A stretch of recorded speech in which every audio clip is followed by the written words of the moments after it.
അധികാരങ്ങൾക്ക് മാധ്യമങ്ങൾ കീഴ്പ്പെടേണ്ടതുണ്ടോ എന്നൊരു ചോദ്യമുണ്ട്. അപ്പോൾ പലപ്പോഴും നമ്മൾ പറയുന്നത്, ആദ്യം നമ്മൾ പറയുന്നത് ജയിലിനെ ഭയം എന്നുള്ളതാണ്, പത്രക്കാർക്ക് ജയിലിനെ ഭയം. ഇപ്പം ഞാനിവിടെ നോക്കുകയാണ്, ശ്രീ ലൂക്കോസ്, ജോൺ ലൂക്കോസിൻ്റെ മുതലാളി, പഴയ മുതലാളി വർഗീസ് മാപ്പിള, അദ്ദേഹം ജയിലിൽ പോയിട്ടുണ്ട്. നികേഷ് കുമാറിൻ്റെ മുതലാളി അടുത്തിടെ ജയിലിൽ പോയിട്ടുണ്ട്. പിന്നെ വിനു വി ജോണിൻ്റെ മുതലാളി അവരൊരിക്കലും ജയിലിൽ പോകില്ല, കാര്യം അവർ സ്വാതന്ത്ര്യ സമരകാലത്ത് ഇല്ലായിരുന്നു. പക്ഷേ വിനു വി ജോൺ തന്നെ പോലീസ് സ്റ്റേഷനിൽ പോയിട്ടുണ്ട്. ദാമോദർ പ്രസാദിനും ജയിലിൽ പോകേണ്ടി വരില്ല. പക്ഷേ ജയിലിനെക്കാട്ടി ഭീകരനായ ഒരാൾ അദ്ദേഹത്തിൻ്റെ ബോസ്, ഒരു ചാൻസലർ എന്ന് പറഞ്ഞ ട്രാഫിക് ബ്ലോക്ക് ഉണ്ടാക്കുന്ന ഒരു മനുഷ്യൻ. അപ്പോൾ ഇങ്ങനെയുള്ള പ്രശ്നം ഇവർക്ക് ആർക്കെങ്കിലും ഭയമുണ്ടെന്ന് നിങ്ങൾ തോന്നുന്നുണ്ടോ ജയിലിൽ പോകാൻ? ഇവർക്കോ ഇവരുടെ മുതലാളിമാർക്കോ? അതായത് വേണ്ടിടത്തും വേണ്ടാടത്തും എല്ലാം നമ്മുടെ പത്രമുതലാളി പറയുന്നത് എൻ്റെ അപ്പൂപ്പൻ, എൻ്റെ വല്യപ്പൂപ്പൻ, എൻ്റെ മറ്റേച്ചൻ, എൻ്റെ വല്യച്ഛൻ ഇവർ ജയിലിൽ പോയിട്ടുണ്ട്. ഇവർക്കെല്ലാം ജയിലിൽ പോകാൻ പറ്റിയാൽ ഇപ്പോൾ ഉള്ള മുതലാളിമാർക്ക് എന്തുകൊണ്ട് ജയിലിൽ പോകൂടാ? അപ്പോൾ ഇത് വെറുതെ പറയുന്നതാണ്. ജയിലിൻ്റെ ഭയം എന്ന് പറയുന്നത് വെറുതെ പറയുന്ന ഒരു പൊള്ളയായ ഇരവാദമാണ്. ജയിലിൽ പോകാനൊന്നും ഇവർക്ക് പേടിയൊന്നുമില്ല. ഇവന്മാർ പലതും പല കാര്യങ്ങളിൽ ജയിലിൽ പോകണ്ട, പത്രപ്രവർത്തനം കൊണ്ട് പോകുന്നതല്ല. അപ്പോൾ ഈ ജയിൽ എന്ന് പറഞ്ഞ ആളെ പേടിപ്പിക്കുന്നത് എനിക്ക് തോന്നുന്നത് വെറുതെ ഉമ്മാക്കി കാണിക്കുന്ന പ്രശ്നമാണ് കേട്ടോ. കാരണം സിദ്ദിഖ് കാപ്പൻ ജയിലിൽ പോയിട്ട് അദ്ദേഹം തിരിച്ചു വന്ന് പത്രപ്രവർത്തനം ചെയ്യുന്നുണ്ട്. ഗൗരി ലങ്കേഷിനെ വധിച്ചു എന്ന് പറഞ്ഞ് നമ്മൾ അസാസിനേറ്റ് ചെയ്തു, ശരിയാണ്. പക്ഷേ ആ ഗൗരി ലങ്കേഷ് പത്രിക എന്ന പത്രം അതിനെ സൈലൻസ് ചെയ്യാൻ പറ്റിയിട്ടില്ല. നമ്മൾ എല്ലാ വർഷവും ഗൗരി ലങ്കേഷിനെ കുറിച്ച് പറയും. ഇതിൽ എത്ര പേര് ഗൗരി ലങ്കേഷ് പത്രികയുടെ ഏറ്റവും പുതിയ ഇഷ്യൂ വായിച്ചിട്ടുണ്ട്? നമ്മുടെ കടമകൾ നമ്മൾ ചെയ്യുന്നുണ്ടോ? എൻ്റെ ചോദ്യങ്ങൾ ഇതാണ്. നമ്മൾ പറയും പേടിപ്പത്തി. പിന്നെ ഇ ഡി നമ്മുടെ വീട്ടിൽ വന്ന് നമ്മൾ കട്ടൻ കാപ്പി കൊടുക്കുക, അല്ലെങ്കിൽ നാരങ്ങ വെള്ളം കൊടുക്കുക. എന്ത് ചെയ്യും? നമ്മുടെ വീട്ടിലെല്ലാം, നമ്മുടെ പത്രമുതലാളിയുടെ വീട്ടിലെല്ലാം ഇത്രമാത്രം മൃതദേഹങ്ങൾ കുഴിച്ചിട്ടുണ്ടോ ഇ ഡി വന്ന് കണ്ടുപിടിക്കാനായിട്ട്? What are the bloody fearing? എനിക്ക് മനസ്സിലാകുന്നില്ല എന്താ ഭയക്കുന്നത് എന്നുള്ള കാര്യം. അപ്പോൾ ഇവരുടെ ക്ലോസറ്റിനകത്തെല്ലാം എന്തെങ്കിലും സ്കെലിറ്റൻസ് ഉണ്ടെങ്കിൽ then they cannot be working in media, you know.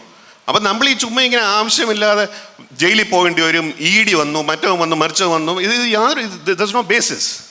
അത് മാത്രമല്ല, പിന്നീട് പറയും നമ്മൾ കോർപ്പറേറ്റ് വൽക്കരണം. എപ്പോഴാണ് ഇന്ത്യൻ മീഡിയ ഒരു ക്യാപിറ്റലിസ്റ്റ് മുതലാളിത്തത്തിൻ്റെ കീഴല്ലായിരുന്നിട്ടുള്ളത്? നിങ്ങൾക്ക് ആർക്കെങ്കിലും പറയാൻ പറ്റുമോ? സ്വാതന്ത്ര്യത്തിന് മുമ്പ് ഇറ്റ് വാസ് ലൈക്ക് ദാറ്റ്. സ്വാതന്ത്ര്യത്തിന് ശേഷം അങ്ങനെയായിരുന്നു. ഇപ്പം തുടങ്ങിയത് അദാനിയും അംബാനിയും ഒന്നും അല്ല, അതിന് മുമ്പേ അങ്ങനെ തന്നെയായിരുന്നു. ഹിന്ദുസ്ഥാൻ ടൈംസ് ഓൺ ചെയ്യുന്ന ആരാണ്? ബിർലാസ്.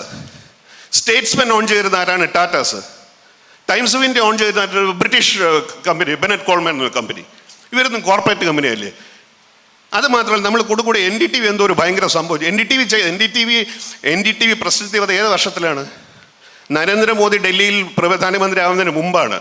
അവരുടെ കയ്യിലുള്ള അബദ്ധങ്ങൾ കൊണ്ട്, അവരുടെ ആവശ്യമില്ലാത്ത വളരെയധികം ബ്രോഡ് ബേസ്ഡുള്ള ഇൻവെസ്റ്റ്മെൻറ്റ് ചെയ്ത അബദ്ധങ്ങൾ കാണിച്ചിട്ട് they have to pay price for that. അതിന് നരേന്ദ്രമോദിയെ കുറ്റം പറഞ്ഞിട്ട് കാര്യമില്ല.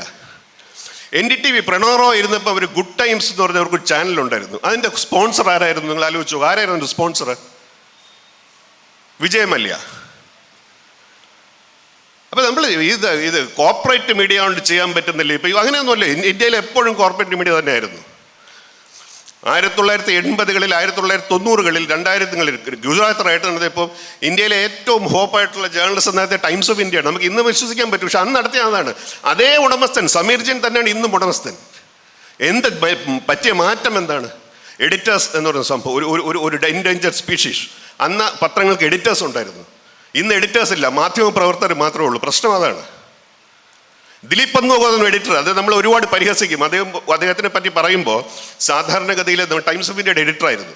അപ്പോൾ അദ്ദേഹം അബദ്ധവശാൽ ഒരു ഇൻ്റർവ്യൂ പറഞ്ഞു പോയതാണ്. ഇന്ത്യയിലെ ടൈംസ് ഓഫ് ഇന്ത്യ എഡിറ്ററാണ്.